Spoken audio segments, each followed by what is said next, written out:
అండి అందరికీ నమస్తే. నేను మిస్ సునీల్ మద్దాల. పింఛన్ల విషయం గురించి మాట్లాడదామని. ఎవరైతే వృద్ధాప్య పింఛన్లు కానీ వితంతు పింఛన్లు కానీ అలాగే ఇలాగ కొన్ని రకాలైన కొన్ని కేటగిరీలకు సంబంధించిన పింఛన్లు అయితే ఉన్నాయండి. ఈ పింఛన్ల వ్యవహారం గురించి రాష్ట్రం మొత్తం మాట్లాడుకుంటుంది. అసలు ఏంటి అసలు పింఛన్ల గురించి, ఏ ప్రభుత్వం కరెక్ట్గా ఇస్తుంది, ఏ ప్రభుత్వం ఇవ్వబోతుంది, ఎవరిని నమ్మాలి? అసలు పింఛన్ ఇచ్చే విషయంలో జగన్మోహన్ రెడ్డి ప్రభుత్వాన్ని నమ్మాలా, చంద్రబాబు నాయుడు గారి ప్రభుత్వాన్ని నమ్మాలా, ఎవరి ప్రభుత్వాన్ని నమ్మాలి?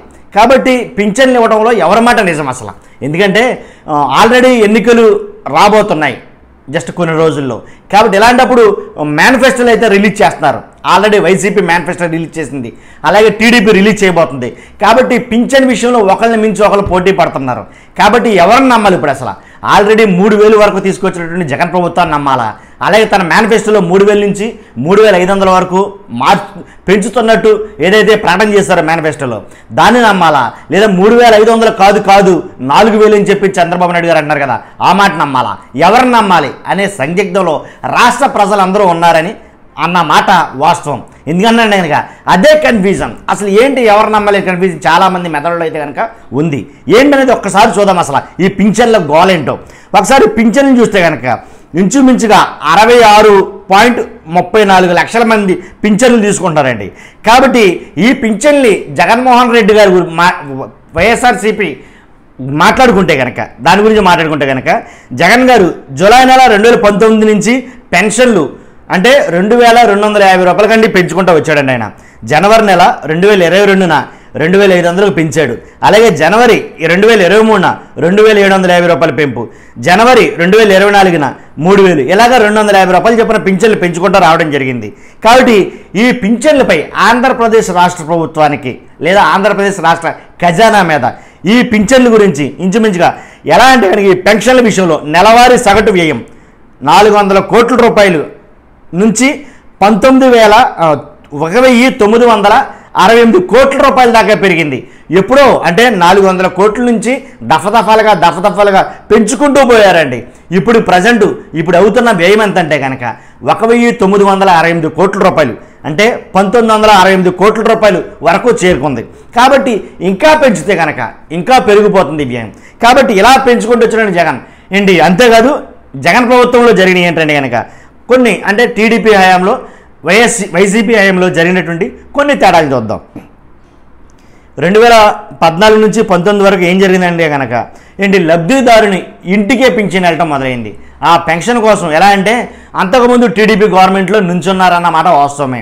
ఏంటంటే ఇంటింటికి వెళ్ళి పెన్షన్లు ఇచ్చే విధానం అయితే లేదు. ఎందుకంటే అప్పుడు వాలంటరీ వ్యవస్థ లేదు.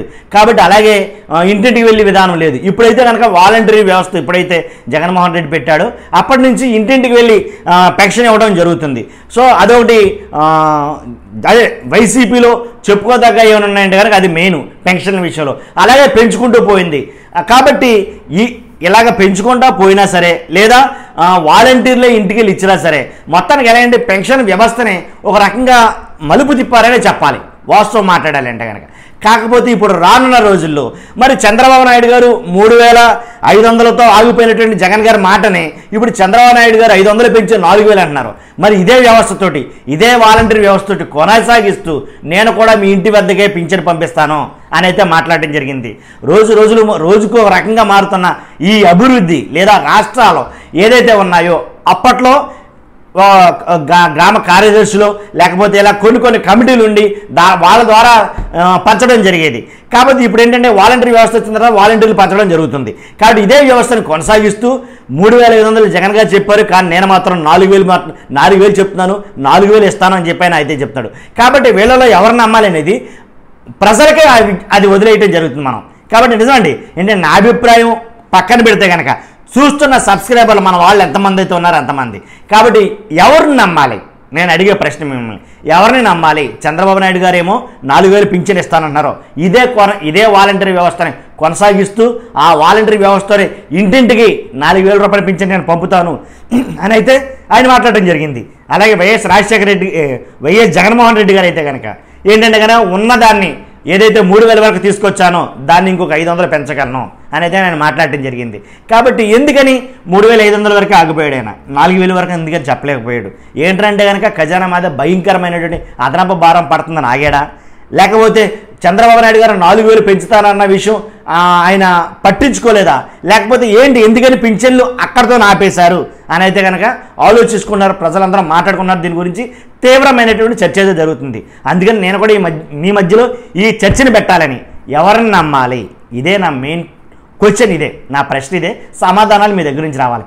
పెన్షన్ల విషయంలో ఏదైతే 66 అంటే సుమారుగా ఇంచుమించుగా 66 లక్షల మందికి పెన్షన్లు ఇస్తున్నారు. 66 లక్షలు ఇంచుమించుగా 66 లక్షల ఓటర్లే, లేదా 67-68 లక్షల ఓటర్లందరినీ 67 లక్షల మంది ఓటర్ని ప్రభావితం చేసే అంశం ఈ పెన్షన్ల విషయం. ఈ పెన్షన్లో ఎవరు నమ్మాలి? చంద్రబాబు నాయుడు గారిని నమ్మాలా, జగన్ గారిని నమ్మాలా, ఎవరు నమ్మాలనేది నేను మీ విజ్ఞతగా వదిలేస్తున్నాను. కాబట్టి మీ అమూల్యమైన అభిప్రాయం తెలుసుకోవాలన్నాను. చూస్తున్న మీరందరూ కూడా కామెంట్ చేయండి, అలాగే ఖచ్చితంగా లైక్ చేయండి, అలాగే కొత్త వాళ్ళు అయితే కనుక 100% సబ్స్క్రైబ్ చేయండి. Thank you very much.